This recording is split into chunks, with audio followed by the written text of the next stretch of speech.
કરવામાં આવેલી આરતીથી પ્રભુ તમામ ભક્તોના કષ્ટ દૂર કરે છે। હનુમાનજી ભક્તો સહિત ભગવાનના પણ રક્ષક મનાય છે। શરણે આવતા તમામની રક્ષા હનુમાનજી કરે છે। ત્યારે આજે આપણે દર્શન કરવાના છીએ જૂનાગઢમાં ગિરનારની તળેટીમાં બિરાજમાન લંબે હનુમાનજીના। કહેવાય છે કે ગિરનારની યાત્રા કરતા પહેલા ભક્તો દાદાને શ્રીફળ અર્પણ કરે છે અને આ સ્થાન સાથે પૌરાણિક અને ચમત્કારિક ઇતિહાસ પણ જોડાયેલો છે। ચાલો ત્યારે ધ્યાન, સંકલ્પ અને શક્તિ સ્વરૂપ દેવતા હનુમાનજીના દર્શન કરી જાણીએ આ ધામનો મહિમા। श्री गुरु चरण सरोज रज निज मन मुकुरु सुधारी बरनौ रघुबर बिमल जसु जो दायको फल चारी बुद्धिहीन ભજન, ભોજન અને ભક્તિની ભૂમિ એટલે જૂનાગઢ। જૂનાગઢમાં આવેલા અનેક આસ્થાના કેન્દ્રો પોતાની એક આગવી ઓળખ ધરાવે છે। તેમાંથી 1000 વર્ષથી પણ જૂનું મંદિર એટલે જૂનાગઢનું લંબે હનુમાન મંદિર। આ મંદિર પણ પોતાના એક અલગ ઇતિહાસને કારણે વધુ પ્રસિદ્ધ છે। ગિરનારની ગોદમાં આવેલા લંબે હનુમાન મંદિર સાથે અનેક લોકોની આસ્થા જોડાયેલી છે। આ સ્થાને સિદ્ધ હનુમાનજી મહારાજ બિરાજતા હોવાનું માનવામાં આવે છે। અહીં પગ મૂકતાની સાથે જ અલૌકિક અનુભૂતિ થાય છે। આ હનુમાનજી સત્ય સફળ લંબે હનુમાનજી માનવામાં આવે છે। અહીં આવનાર દર્શનાર્થીઓ હનુમાનજીના આશીર્વાદ લઈ આશાવંત થઈ મંદિરની બહાર નીકળે છે। રવિવારથી શુક્રવાર સુધી મંદિરમાં રામધૂન થાય છે અને શનિવારના દિવસે સુંદરકાંડના પાઠ કરવામાં આવે છે। ભક્તો દાદાના શરણે આવીને અહીંના અદ્ભુત આધ્યાત્મિક વાતાવરણથી માનસિક શાંતિની અનુભૂતિ કરે છે। મંદિરે આવતા ભક્તો કહે છે કે મંદિરમાં મળતી સકારાત્મક ઉર્જા તેમને અહીં વારંવાર આવવા મજબૂર કરે છે।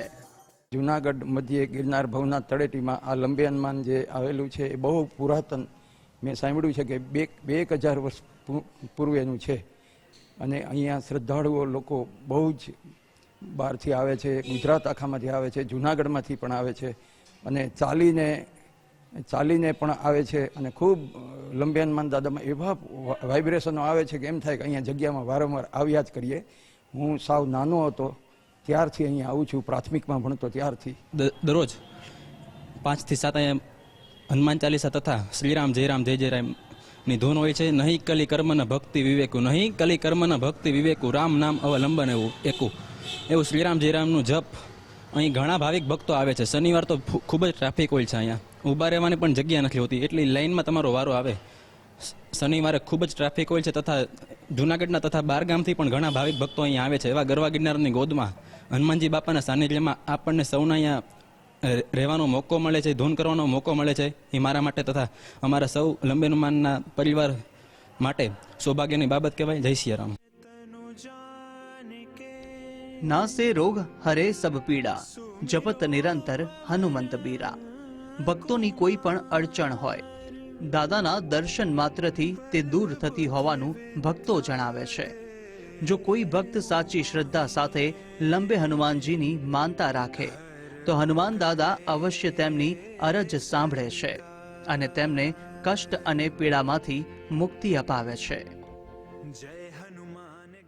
હું હનુમાન દાદા ઉપર એટલી શ્રદ્ધા છે કે 17 વર્ષથી હું અહીંયા સુંદરકાંડના પાઠમાં આવું છું અને હું ચાલીને પણ આવું છું। મારા ઘરથી 12 કિલોમીટર થાય છે। 7 વખત કે 10 વખત હું ચાલીને આવી છું અને મારા પગ દુખતા હતા, મને ઓપરેશન કીધું હતું ડૉક્ટરે, પણ મેં ઓપરેશન નથી કરાવ્યું, દાદાને સોંપી દીધું। અત્યારે સાવ સ્વસ્થ છું અને સાવ મારા પગ સરસ થઈ ગયા છે, કોઈ પ્રોબ્લેમ નથી। દાદાની દયા છે, દાદાની શ્રદ્ધા હોય તો અદ્ભુત એની શક્તિ પાર છે।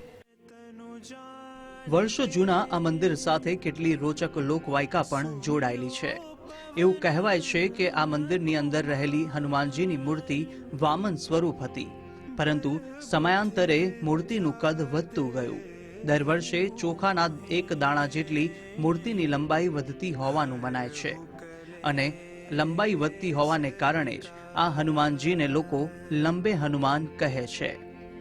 અહીં મંદિર સાથે જોડાયેલા મહંતની પેઢી દર પેઢી લંબે હનુમાનજીની સેવામાં રત રહી છે. 7 પેઢીઓથી હનુમાનજીની તેઓ પૂજા કરી રહ્યા છે. सुतनाम महावीर विक्रम बजरंगी कुमति जूनागढ़ के प्रमुख प्राचीन मंदिरों में ये भी एक प्राचीन मंदिर है, जैसे कि भवनाथ महादेव हो गए, श्री लंबे हनुमान जी महादेव. आपने गुरु परंपरा से तो ये 700-800 साल की इतिहास है इधर के, और उससे भी प्राचीन है. 7 पीढ़ी हो गया आपने गुरु परंपरा से. और ये गिरनार के कोतवाल क्षेत्रपाल भी कहा जाते हैं हनुमान जी महाराज, जो गिरनार की चढ़ाई करने जाते हैं इधर से पहले श्रीफल रख के. ગરવા ગિરનારની તળેટીમાં આવેલું હનુમાન દાદાનું પાવનધામ આસ્થાનું કેન્દ્ર બન્યું છે. કહેવાય છે કે ગિરનારના દર્શને જતા ભક્તો પોતાની યાત્રાનો પ્રારંભ કરતા પહેલા હનુમાનજી દાદાને શ્રીફળ ચઢાવે છે. મંદિરમાં હનુમાન દાદાની સાથે સાથે ભગવાન શ્રી રામ, ભાઈ લક્ષ્મણ અને માતા જાનકી પણ બિરાજમાન છે. હનુમાનજીના આ સ્થાનકનો હજારો વર્ષનો ઇતિહાસ લોકમુખે ચઢેલો છે. દંતકથા અનુસાર અહીં હનુમાન દાદા તો બિરાજમાન હતા જ, પરંતુ અંદાજે આજથી 50 વર્ષ પૂર્વે હનુમાન દાદાની સાથે રામ દરબારની પણ સ્થાપના થઈ. મંદિરમાં અલૌકિક અને સુંદર પ્રતિમાનું શણગાર સ્વરૂપ અતિ મોહક છે. સુંદર અને મનમોહક રઘુનાથના દર્શન કરી ભક્તોના મન પ્રફુલ્લિત થઈ ઉઠે છે. हाँ, 1973 में इधर विराजमान है. दादा गुरु जी अनंत श्री समलंकृत श्री राम दुलारी दास जी महाराज, उनके कर कमल से राम जी इधर विराजमान थे. उससे पहले केवल हनुमान जी थे, और उससे पहले अपने परदादा गुरु जी श्री अनंत श्री समलंकृत उत्तम दास जी महाराज, उनकी था इधर. उसके बाद दादा गुरु जी आए, उसके समय से चल रहा है अभी राम जी का. અનુમાન છે કે આ મંદિર આશરે 1000 વર્ષથી પણ વધુ જૂનું છે. મંદિર પરિસરમાં મહંત ગુરુઓની પ્રતિમા પણ સ્થાપિત છે. તેમની નિત્ય પૂજા કરવામાં આવે છે. સવાર સાંજ આરતીના ઘંટનાદથી મંદિર પરિસર ગૂંજી ઉઠે છે અને ભક્તો ભજન કીર્તનના તાલે ડોલી ઉઠે છે. ભક્તો કહે છે કે હનુમાન દાદાની માનતા રાખતા કેટલાયની સંતાન દંપતીને ઘરે બાળકનો કલરવ ગૂંજી ઉઠ્યો છે. ગિરનારના દર્શને આવતા યાત્રાળુઓ લંબે હનુમાન દાદાના દર્શન કરીને ધન્યતાની અનુભૂતિ કરે છે. કેમેરામેન અંકિત દવે સાથે કુશાગ્ર ભટ્ટ, ગુજરાત ફર્સ્ટ, જૂનાગઢ.